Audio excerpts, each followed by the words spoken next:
மாதந்தோறும் first Sunday அன்று கிரியாஸில் நாம் வாங்கும் அனைத்து பொருட்களுக்கும் exciting offers and gifts. Sir doctor சொன்னாங்க எல்லாமே துரோகம் சொல்லிட்டு ஒரு சாங்ஸ் வருது. அது வந்து இமான் சாருக்கும் வந்து துரோகம் நடந்திருக்குன்ட்டு. யாருக்கு தான் சார் நடக்காம இருக்கு? யாரெல்லாம் அவங்கவுங்க வாழ்க்கையில் ஏதாவது ஒன்று இருக்கு தானே செய்யும். சார் எல்லா துரோகமும் சார், பொண்டாடி துரோகம் பண்ணலாம், பசங்க துரோகம் பண்ணலாம். Meriba Panneer soda, I trust Meriba. அதில் என்ன சார், சண்டே மண்டே பச்சைக்கு சண்டே சாட்டர்டே சண்டே பச்சைக்கு ஓகே, மண்டேவும் பச்சைக்குங்கிறீங்களா? அப்புறம் வேலைக்கெல்லாம் போக வேண்டாமா? இல்லை, சாட்டர்டே சண்டே டச்சக்கு சண்டே, சாட்டர்டே சண்டே பச்சைக்கு, மண்டே மார்னிங்கு டச்சக்கு. ஆமாம். ஓ, அது லிட்டில் டச். அது ஆமாம், அது என்னன்னு அது இன்னும் தெளிவாக விவேகாவே சொல்லுவார். சொல்லுங்கள் சார். அது ஆக்சுவலி ஃபஸ்ட்டில் எழுதுனது வந்து சாட்டர்டே சண்டே வச்சுக்க மண்டே மார்னிங்கு பிச்சுக்கன்னு சென்சார் ஒத்துக்கல. அதை மாற்றணும் அப்படின்னு அதுக்கு பிறகு சரி டிச்சுக்குன்னு பொருள் இல்லாமல் ஒன்று போடலான்றதுக்காக போட்டது. அதுக்கு எனக்கே பொருள் புரியுதா? ஓகே, அப்போ எல்லாருக்கும் புரியும். அதாவது முதல்ல போட்டதாவது கொஞ்சம் இலைமறைக்காயா இருந்தது, இது இன்னும் ஓப்பனாக இருக்கு சார். அது மாதிரி நிறம்னு பேர் வச்சுட்டு ஒரே ரத்தமாக அப்படியே உங்கள் பேரில் எல்லாமே ரத்தம் சொட்டுது. ரத்தம் தான் நிறமா இந்த படத்தை பொறுத்த வரைக்கும்? Correct sir.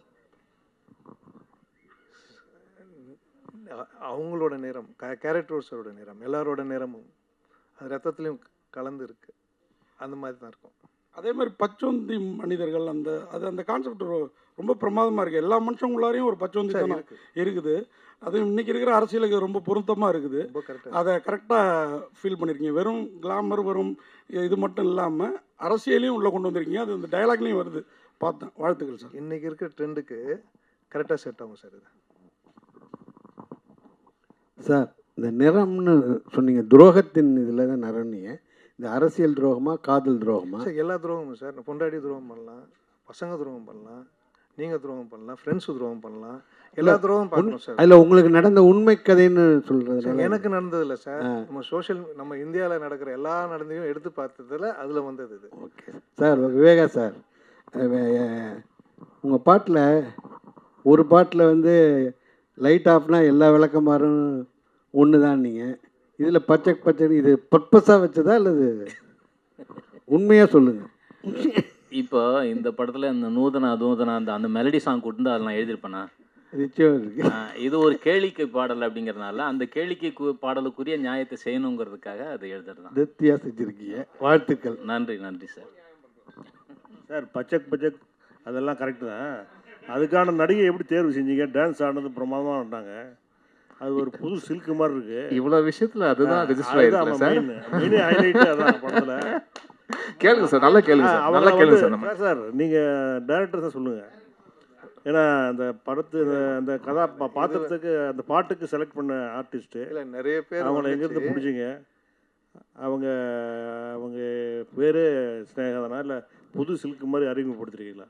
இல்லை, இதில் ஆக்சுவலாக நிறைய பேர் எனக்கு மாஸ்டர், நான் எல்லோரும் உட்காந்து டீமில் இருக்கும்போது நிறைய பேர் வந்துச்சு. நான் இவங்க தான் வேணும்னு சொன்னேன். மாஸ்டர்கிட்ட கேளுங்க. ஏன்னா டான்ஸ் பார்த்தேன் இன்ஸ்டாவில், தமிழில் இது வரைக்கும் வரல, தெலுங்கு அண்ட் ஹிந்தி ஃபேமஸ்ஸு. எனக்கு இவங்க இந்த கரெக்டாக இருப்பாங்க இந்த மாஸ் சாங்குன்னு. அவங்க எவ்வளவோ கொடுத்தாரு எனக்கு, மாஸ்டரும் சரி எல்லோரும். நான் இவங்க தான் வேணும்னு சொல்லிட்டேன். எவ்வளோ பேர் வந்து ஆஃபீஸ் வந்தாங்க. நான் ஒன்று அப்படி வந்தது தான் அது. இல்லையா மாஸ்டர், நீங்கள் தான் சொல்லணும். ஆமாம் சார், ஆமாம் சார். வந்துச்சு இந்த இது காதலனில் வரும்ல சார், ஏவா அந்த மாதிரி வந்துச்சு. விட்டு பார்த்தோம் சார், நல்லா வாய்ஸ் கொடுத்தாரு. அவர் கொடுத்த வாய்ஸ் படம்லாம், அவர் கொடுத்த வாய்ஸ்லாம் படம் ஹிட்டு சார். 2 படம் அவர் கொடுத்த நிறைய வாய்ஸ் படம் ஹிட்டு. டேரக்டர் சரிங்க சார், நீங்கள் பேசும்போது சொன்னீங்க ஆக்சுவலாக ட்ரூ இன்சிடென்ட், அதனால் டீப்பாக கேட்காதீங்க, படம் பார்த்து தெரிஞ்சிங்க அப்படின்ட்டீங்க. பட் நீங்கள் படத்தை வந்து கிட்டத்தட்ட தமிழ், தெலுங்கு, மலையாளம் இதை ரிலீஸ் பண்ணுறீங்க. ஸோ எந்த ஸ்டேட்டில் நடந்த ஒரு இன்சிடென்ட் இது? ஸோ நீங்கள் ஜஸ்ட் மேலோட்டமாக சொல்கிறீங்களா இல்லை வந்து டீப்பாக ரிசர்ச் பண்ணி சொல்கிறீங்களா? சார், இந்தியா ஃபுல்லாக நடந்தது. மெயினாக கொல்கட்டாவில் நடந்தது, அவ்வளோதான். அது வந்து நம்ம படம் எடுத்துட்டோம், ஃபஸ்ட் ஷெட்யூல் கதை எழுதிட்டோம். நான் சொன்னல 16 வருஷம் நம்ம எழுதிடுவாங்க. ஒவ்வொரு வருஷம் ஒன்று வந்துச்சு, ஒவ்வொரு டேரக்டர்ஸ், ஒவ்வொரு கோ டேரக்டர்ஸ். ஃபஸ்ட்டு ஷெட்யூல் போயிட்டு வந்தோடனே நாங்கள் 4 months கழிச்சு இன்சிடென்ட் நடக்குது. அதுக்கப்புறம் செகண்ட், தேர்ட், ஃபோர்த் போனோம். சரி, நம்ம என்ன நினச்சோமோ அது நடக்கிற நடந்ததில் பேப்பர்ஸ்லாம் நிறைய வந்திருக்கு. இன்னொன்று it it it happened what ever thing. அதை நினச்சி போகல, ஆனால் அந்த மாதிரி இருக்கும்போது நடந்து நம்ம நினச்சதை கொஞ்சம் இன்க்ளூட் பண்ணோன்னா அது அப்படியே பர்ஃபெக்டாக இருக்கும். Okay fine sir. Mugen sir, நீங்கள் பிக் பாஸில் அவங்களே சொன்னாங்க உங்கள் சீசன் வந்து அவ்வளோ பெரிய சீசன். நீங்கள் வந்து நடிகர் மாத்திரம் இல்லை, நீங்கள் வந்து பாடகர், நீங்கள் வந்து பாடலாசிரியர் எல்லாமே ஆயிடுச்சு. ஏன் இவ்வளோ கேப்பு? உங்களை வந்து தமிழ் சினிமாவில் ஏமாற்றிட்டாங்களா, இல்லை ஏமாந்துட்டாங்களா, இல்லை சரியான இது பண்ணலையா? இல்லை அப்படி கிடையாது சார். ஆக்சுவலி என்னென்னா இடம் பொருள் ஏவல் அப்படி இருக்கு இல்லையா. ஸோ காலம் தான் வந்து ஒவ்வொரு ஒரு ஒரு மனிதனோட காய் நவுத்தி போயிட்டே இருக்கும். அந்த மாதிரி பாடல்கள் பண்ணிக்கிட்டு தான் இருக்கேன், ப்ராஜெக்ட்ஸ் போயிட்டு தான் இருக்குது. இப்போ சோஷியல் மீடியா வந்து இன்ஃப்ளூயன்ஸ் அதிகமாக இருக்குது. இப்போ சோஷியல் மீடியான்னு பார்த்தீங்கன்னா நம்ம ஒரு 10 வருஷம் முன்னாடி பார்த்தீங்கன்னா நம்ம ஏதாச்சும் ஒரு கான்டென்ட் போட்டால் 10 பேர் பார்ப்பாங்க. அப்போது இப்போ இருக்கிற காலகட்டத்தில் பார்த்தீங்கன்னா ஒரு கான்டென்ட் பார்த்தா ஒரு ஆள் தான் பார்ப்பாங்க. என்ன ரீசன்னா த க்ரோத், அவ்வளோ அதிகமான இன்ஃப்ளூயன்சஸ், அவ்வளோ அதிகமான விஷயங்கள் வந்து ஃப்ளட்டட் ஆகுது. ஸோ அந்த மாதிரி சில விஷயங்கள் நம்ம செய்கிறப்ப அது தெரியாமல் இருக்கலாம். ஸோ நான் நிறைய பாடல்கள் ரீசெண்ட் டைமில் பண்ணியிருந்தேன். பொதுவாக ஒரு 80% தெரியுது, 20% தெரியல. எப்போ ரிலீஸ் பண்ணுறீங்கன்னு கேட்குறாங்க. பட் ரிலீஸ் ஆகிருக்கும், அதுக்கப்புறம் தான் போய் பார்ப்பாங்க, தேடுவாங்க. ஏன்னா அவங்களோட அல்கரிதம் மாறி இருக்கும். அவங்க சர்ச் பண்ணுற அல்கரிதம் யூடியூப்பில் இருக்கட்டும், இன்ஸ்டாகிராம் இருக்கட்டும், அந்த மாதிரி. ஸோ இந்த ஒரு அடிப்படை தான். மற்றபடி பாடல்கள் பண்ணிகிட்ருக்கேன். படங்கள் 2-3 படங்கள் வருஷலாக தொடர்ந்து வரப்போகுது. ஸோ ஒவ்வொருத்துக்கும் ஒரு கேப் வந்து என்ன விடுதுன்னா சில தாமதங்கள் இப்போ ப்ரொடக்ஷன் சைடில் நடக்கும். அதுக்கப்புறம் வந்து தவிர்க்க முடியாத சில காரணங்கள் சொல்லலாம் இல்லையா. எல்லாத்துக்குமே ஒரு பிரச்சனை இருக்கும் இல்லையா. ஸோ அந்த ஒரு கேப் தான் தவிர்த்து நல்ல கான்டென்ட் வந்து எப்பயுமே கொடுக்கணும்னு ஆசைப்பட்றேன். ஸோ நல்ல கான்டென்ட் தேர்ந்தெடுத்து பண்ணிகிட்ருக்கேன். ஹாய் முகேன். Thank you sir. சொல்லுங்கள் அக்கா. வணக்கம். வணக்கம். இப்போ வந்து நீங்கள் மலேசியா டு சென்னை வந்து படம் பண்ணிட்டு இருக்கீங்களா? Yes, அக்கா. இந்தியாவில் செட்டில் ஆகிற ஐடியா இருக்கா? அடுத்தடுத்து என்னென்ன படங்கள் பண்ணிட்டு இருக்கீங்க? ஒரு அப்டேட் கொடுங்க. கண்டிப்பாக்கா, டெஃபினட்டாக ஐடியா இருக்குது. இந்தியாவில் செட்டில் ஒரு ஐடியா இருக்குது. என்னோடய ஃபேமிலியெல்லாம் முழுசாக மலேசியாவில் தான் இருக்கிறாங்க. ஸோ நான் வந்து ரொம்ப ஃபேமிலி ஓரியன்டான ஒரு பர்சன். ஸோ அதனால் நான் பேக் அண்ட் ஃபார்த் ட்ராவல் பண்ணிக்கிட்டே தான் இருக்கேன். எனக்கு இங்கே அதிகமான வாய்ப்புகள் கிடைக்கிறப்ப இங்கே இருந்து ஒரு ரீசெண்ட் டைமில் படம் பண்ணுறப்போ ஒரு 3 months, ஒரு 4 months, 6 months, 8 monthsலாம் கூட இருந்திருக்கேன். ஸோ 8 months இங்கே இருந்து ஃபுல் ஸ்ட்ரெச்சாக முடிச்சுட்டு அதுக்கப்புறம் ஊருக்கு போயிட்டு வந்திருக்கேன். ஸோ இந்த மாதிரி ட்ராவலிங் தான் இருக்குது. அடுத்தடுத்த எக்ஸைட்டிங்கான படங்கள், ப்ராஜெக்ட்ஸ், பாட்டு இதெல்லாமே வரிசையில் காத்துட்ருக்கு. இந்த நிறம் முடிஞ்சதுக்கப்புறம் ஒவ்வொரு அப்டேட்டாக வரும்க்கா. முகேன் சார், அண்ணன் கேட்ட கொஸ்டினோட இது தொடர்ச்சி தான். சொல்லுங்க. ஏன்னா பிக் பாஸில் ஜெயிச்சவங்க எல்லாருமே தான் வந்து ரொம்ப ஸ்ட்ரகிள் பண்ணுறாங்க. ஆனால் வந்து கூட இருக்கிறவங்க வந்து நிறைய படம் பண்ணிடுறாங்க.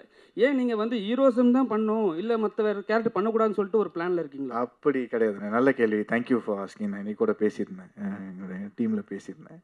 ஆக்சுவலி ஹீரோ மட்டும் பண்ணோன்னு கிடையாது, எல்லா கதாபாத்திரமும். இப்போ இருக்கிறது வந்து பார்த்திங்கன்னா ஹீரோவை வச்சு ஸ்டாரி பண்ணுறதோட ஸ்டாரி தான் ஹீரோவாக இருக்குது நிறைய இடங்கள். அது மாதிரி நிறைய படங்கள் கூட நீங்கள் சொல்லலாம். எக்ஸாம்பிள் சொல்லணும்னா டூரிஸ்ட் ஃபேமிலி, அது வந்து ஹீரோ ஓரியன்ட் ஃபிலிம் கிடையாது. அந்த ஸ்டாரி வந்து ஒரு ஹீரோ. அந்த மாதிரி நல்ல கதாபாத்திரம் உள்ள எந்த ரோல் கிடைச்சாலும், ஒரு வில்லன் கிடைச்சாலும் பண்ணணும்னு எனக்கு ஆசை இருக்குது. நல்ல கதாபாத்திரம் ரோல் கிடைச்சாலும் பண்ணணும்னு ஆசை இருக்குது. கண்டிப்பாக அதை நோக்கி போவேன். இமான் சார், சார் டாக்டர் சொன்னாங்க எல்லாமே துரோகம்னு சொல்லிட்டு ஒரு சாங்ஸ் வருது. அது வந்து இமான் சாருக்கும் வந்து துரோகம் நடந்திருக்குன்ட்டு. அந்த சாங்ஸ் பண்ணும்போது மட்டும் உங்களுக்கு என்ன தோணுச்சு மைண்டில்?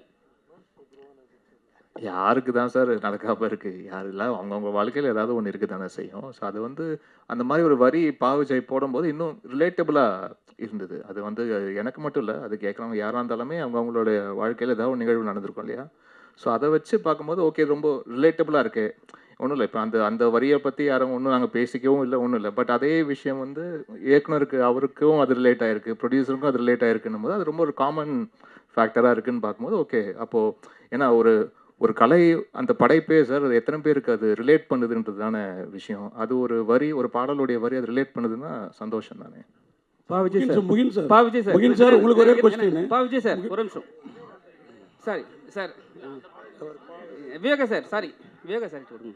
கேளுங்க சார், நல்லா கேளுங்க சார். சரிங்க சார். சார் இப்போ இந்த ஸ்டேஜில் எல்லாருமே இன்ஃப்ளூயன்சர் சொல்லியிருந்தாங்க. ஆனால் நீங்கள் வந்து 2 வருஷத்துக்கு முன்னாடி ஒரு இன்ஃப்ளூயன்சர் மீட் வச்சு ஒரு சங்கம் ஒன்று ஆரம்பிச்சிங்க. அது எந்த லெவலில் இருக்குது? இப்போ இன்ஃப்ளூயன்சர் தான் வந்து சினிமாவை ஆட்டி படைக்கிறாங்களா?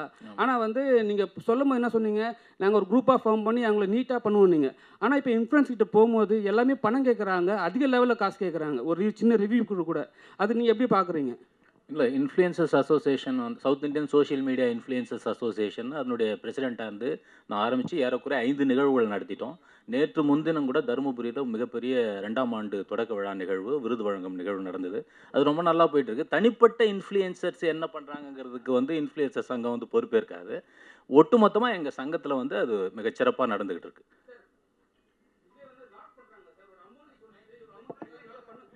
இவ்வளோ அமௌண்ட் கொடுத்தா தான் என்னால் ஒரு படத்தை ரிவ்யூ கொடுக்க முடியும், நல்லா கொடுக்க முடியும்னு சொல்கிறாங்க.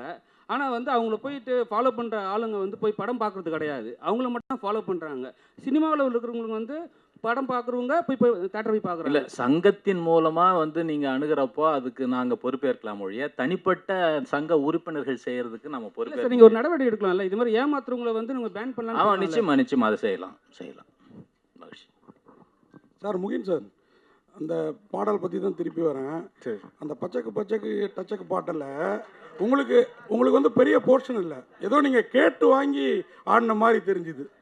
என்ன மாதிரி அதில் என்ன மாதிரி இல்லை, எங்கள் எல்லாரும் மாதிரியும் ஈர்ப்பு ஏற்பட்டு அந்த சாங்கில் நானும் இருக்கணும் அப்படின்னு வந்தீங்களா? என்ன அது? இல்லை சார், நான் அப்போ அந்த மாதிரி ஆர்டரில் ஆக்சுவலி இல்லை அதுதான் சார் சொன்ன மாதிரி அந்த படத்தில் அந்த அந்த சுச்சுவேஷனுக்கு அந்த song தேவைப்பட்டிருக்கு.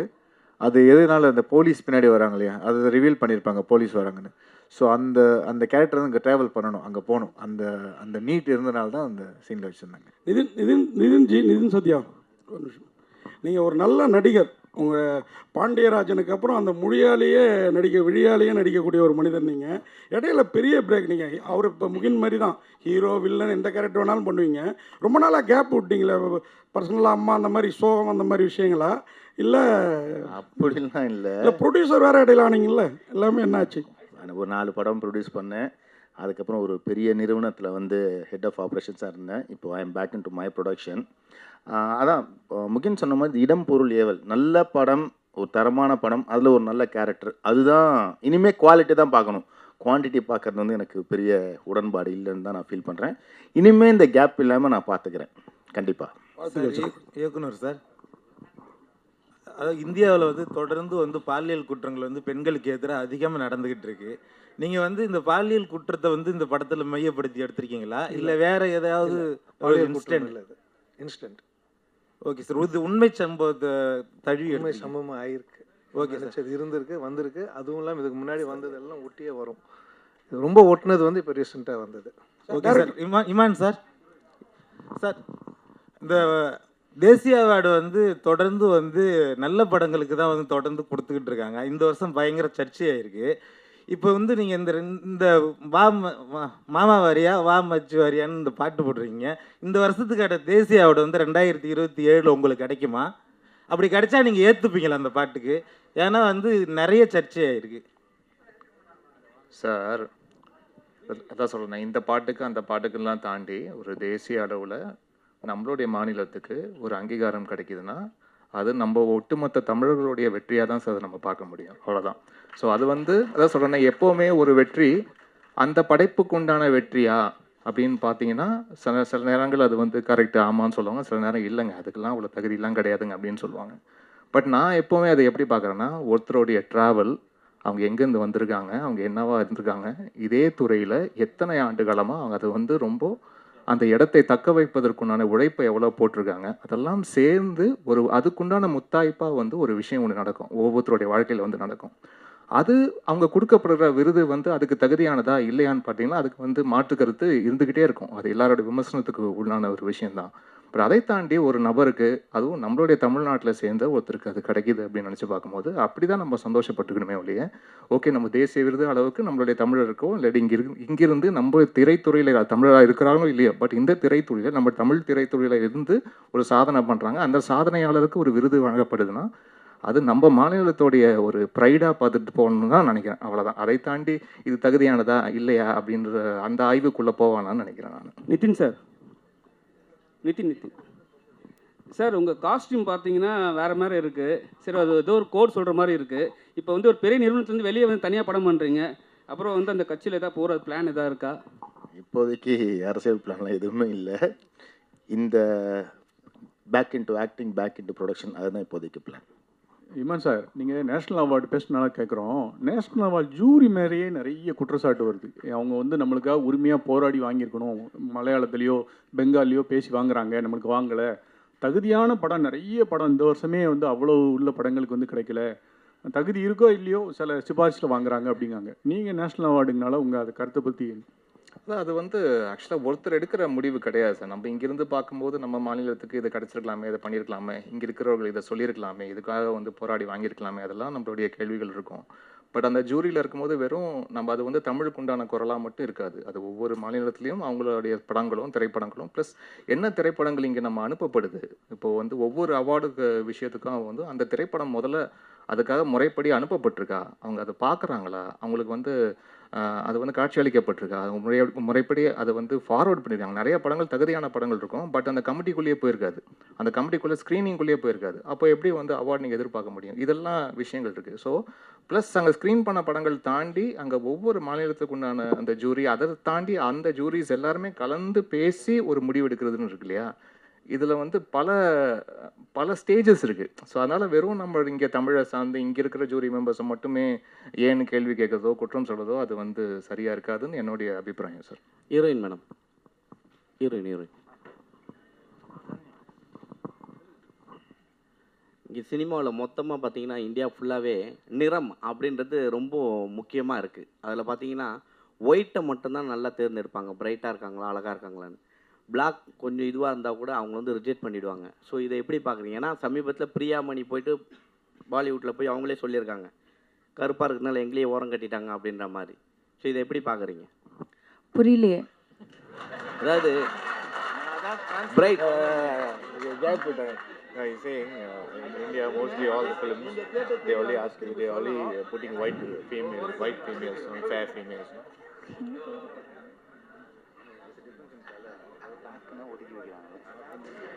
So they are generally talking about the complexion, the difference in complexion. So do you have any opinion on that? அதான் நீங்கள் ஆடியன்ஸ்க்கு கேட்டாங்க அண்ட் டைரக்டர்ஸ்க்கு கேட்டாங்க, காஸ்டிங் பீப்புளுக்கு கேட்டாங்க. I don't have an opinion about it. Heroine madam, அதே மாதிரி ஒரு கொஸ்டின். படம் முழுக்க நீங்கள் தான் ஹீரோயின் என்ன, நல்ல பாட்டு 2-3 கூட இருக்குது, 2-3 song also there for you. But only one song that madam is reach வேற level, that press meet. Okay, so நீங்க அந்த சாங் விட்டு வெளியே வர மாட்டீங்களா? You feel next film that type of song I am also do it. You I am also do it. அவங்க பண்ணணும். நல்லா பாட்டு இருந்து if I like how it sounds then கண்டிப்பாக நான் பண்ணுறேன். வாழ்த்துக்கள் சார். டைரக்டர் சார், உங்களுக்கு ஒரு கேள்வி. டைரக்டர் சார், மீண்டும் நீங்க